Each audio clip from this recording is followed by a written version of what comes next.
বন্ধুরা, আমাদের অনেকেরই কাঁচা কলা পছন্দ।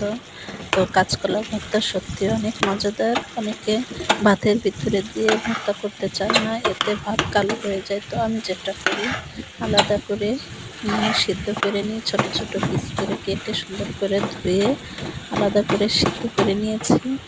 এবার ফ্রাই প্যানে হালকা করে পেঁয়াজ মরিচ ভেজে, মনে রাখবেন ভর্তায় সবসময় হালকা করে ভাজবেন, পেঁয়াজ মরিচ বেশি ভাজা ভাজা করবেন না, এতে টেস্ট আসে না। তারপর এই যে লবণ দিয়ে হালকা গুঁড়ো মরিচ দিয়ে আমি ভর্তাটা করে নিলাম।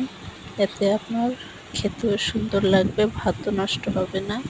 তো এভাবে করতে পারেন আপনারা। বন্ধুরা, চ্যানেলটি লাইক শেয়ার দিয়ে সাবস্ক্রাইব করে পাশে থাকবেন নিত্য নতুন ভিডিও পাওয়ার জন্য।